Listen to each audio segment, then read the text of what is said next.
Welcome to the magnificent Renaissance city of Florence, Italy. Now this is one of the most beautiful and historic places on the planet and an absolute must on your trip to Italy. So come and join me as we soak in some culture, art and architecture.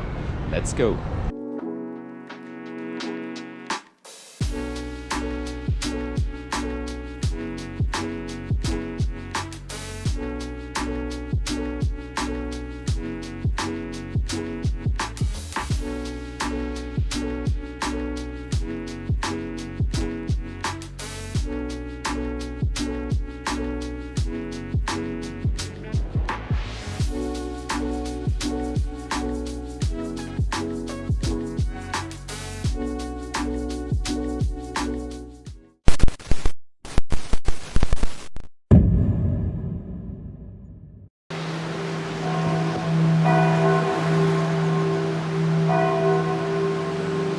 So we are now in the beautiful historical center of Florence and I'm gonna have a little walk and show you some places. But first, let me explain why this city is known as the birthplace of the Renaissance. The history of Florence goes back more than 2 millennia. It was founded as a Roman settlement in 59 BC, and thanks to its strategic location in the fertile Arno Valley, the city developed into a wealthy trading center. In 1348, the growth of Florence was abruptly halted by the emergence of the plague, wiping out about half of the city's population in the space of 4 months. In the late 14th century, however, Florence recovered and the city witnessed its finest hour so far, the Renaissance. This was the period when the legendary House of Medici rose to power. In one form or another, they ruled Florence for about 400 years. Renaissance means rebirth, and it represents both the rebirth of humans, meaning a surge in the importance of human life, and the rebirth of antiquity. Greek and Roman culture, all but forgotten during the Middle Ages, were rediscovered, and Florence was at the heart of this revolution.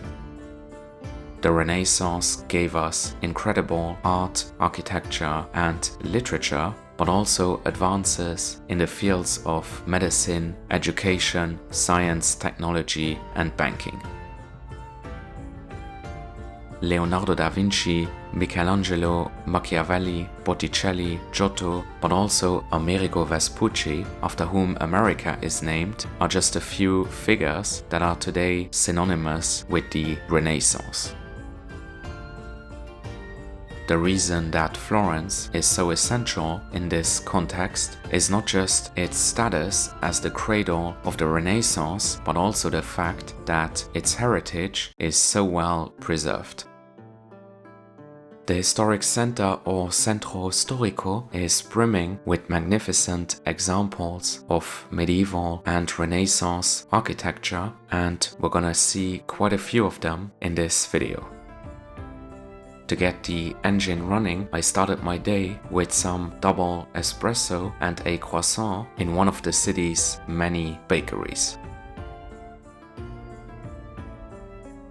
We are now on Piazza della Signoria, one of the most famous squares in central Florence. It is home to the Palazzo Vecchio, or Old Palace, the original government center of the Florentine Republic during the Renaissance. It was built between 1299 and 1314, but various parts were added throughout the centuries. In the late 19th century, the Palazzo Vecchio became Florence's town hall, and the mayor's office is still located here, even though most of the palace is today a museum. We'll talk more about that later. Around the palace, you also have a wide variety of statues, including a replica of Michelangelo's David. At around 9 AM, it was time to head into one of the most impressive art galleries in the world, the Uffizi. to visit the museum, you have to get a time slot. There are 3 ways to buy a ticket. You can either pre-book online for €16, but you'll have to know in advance at what time you want to go. You can also book over the phone, but then you'll have to pick up your tickets once you arrive. And finally, you can try your luck and buy a ticket on the spot. The entrance fee is only €12 if you don't book in advance, but there could obviously be a massive queue. I had booked on the website to enter at 9 AM, and as you can see, there was no queue at all, so I could have just rocked up and saved €4. This was in mid-December, just before the Christmas rush. The collection displayed at the Uffizi and the building itself are beyond mind-blowing. I spent almost 3 hours in here and I could show you virtually every piece, but since we haven't got all day, let me cover some of the highlights.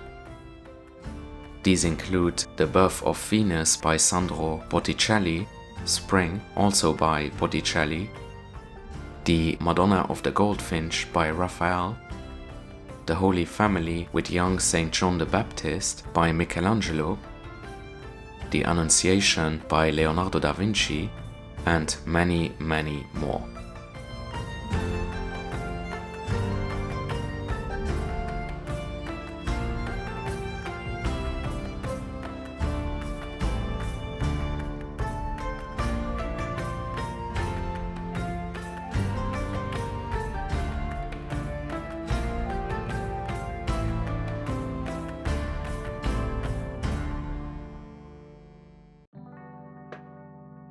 Apart from the Uffizi, various other museums are undoubtedly worth a stop.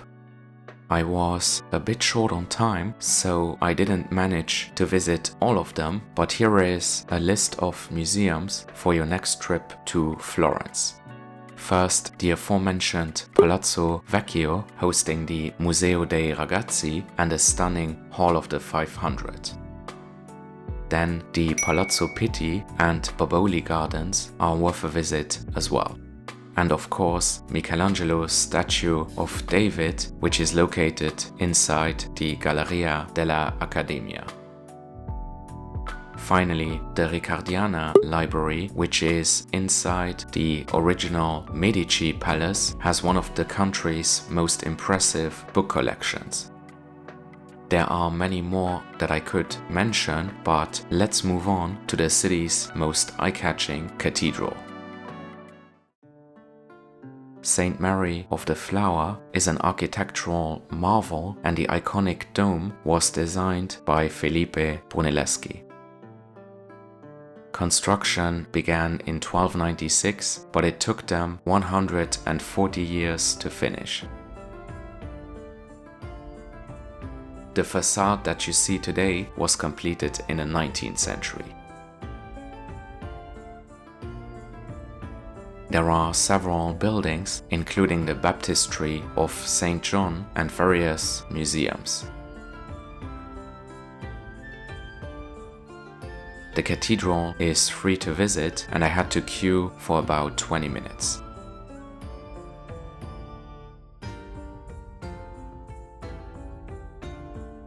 Unsurprisingly, the interior is gorgeous. Apart from the frescoes by Paolo Uccello, there is the ceiling of the dome, which depicts the Last Judgment. It was painted by Giorgio Vasari and Federico Zuccaro in the 16th century.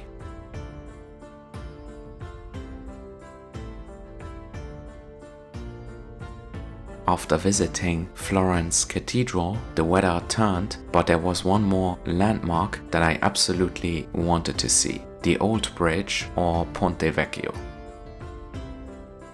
Many bridges have stood in this location throughout history, but the current building dates from the 14th century. It is today the oldest bridge in Florence and only accessible to pedestrians. The Ponte Vecchio's most particular feature is that it still hosts a small number of shops, just like in the Middle Ages. In 1565, the city passed a law creating a monopoly for jewelry stores and goldsmiths. Every other business was banned from the bridge, and believe it or not, this law is still in force today.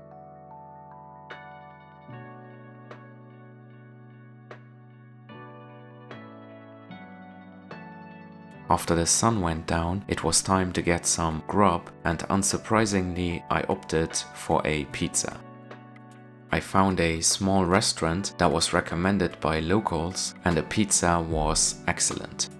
I forgot the name, but its toppings were mozzarella, tomatoes, sausage, and Parmigiano cheese.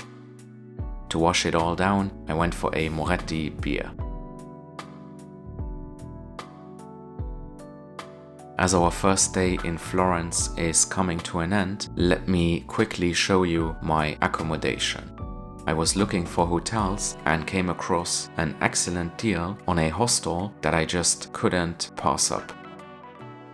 As such, I stayed at the Plus Florence hostel, where I got a dorm for less than 20 euros per night. I wasn't originally planning to stay in a dorm, but this hostel has a spectacular rooftop terrace, an indoor pool, and even a sauna.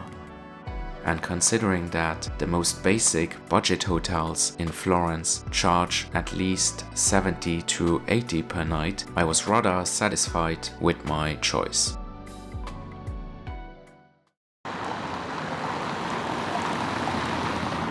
Good morning, guys. It is now day 2 here in Florence, Italy, and I am on my way to a viewpoint. The viewpoint that I'm gonna check out is Piazzale Michelangelo, and to get there you first have to cross the river and then climb a few hills. Hiking up to the Piazzale Michelangelo now, and this is definitely quite a walk from downtown Florence. Took me about 45 minutes, but yeah, the weather has noticeably improved, so I think that the views will be great.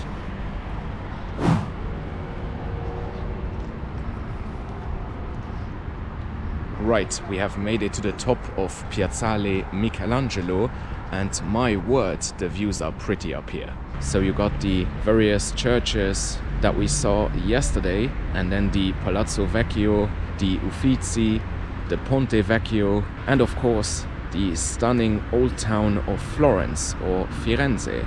And then you can even admire the Tuscan mountains in the background.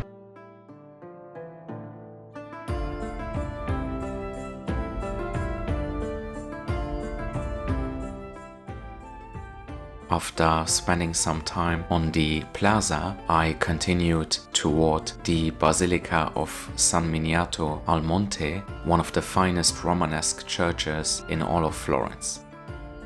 It is also one of the churches with the best views in the city. Along the way, I saw a tour group exploring Florence in classic Fiat 500s, rather stylish. San Miniato al Monte was built in the 11th century and is today part of an Olivetan monastery. As you can see, the ancient facade was under renovation. When it's not, it looks like this. The interior is equally stunning with frescoes, but unfortunately most of it was also under renovation.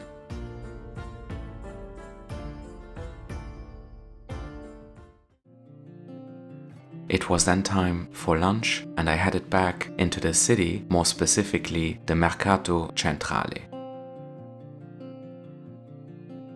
This massive market hall offers all sorts of local delicacies, and it attracts both locals and tourists.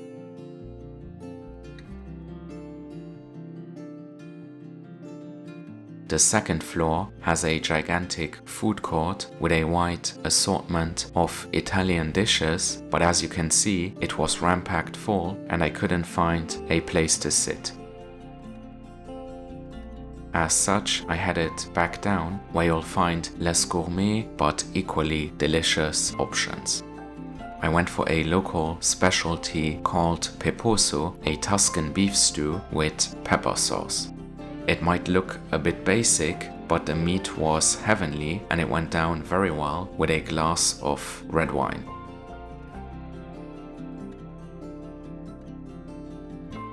And that is it from the gorgeous Renaissance city of Florence. 2 days is certainly not enough if you want to visit more than 1 or 2 museums. This wasn't my first time in Florence and it won't be my last. If you are into art and architecture, not many places compare.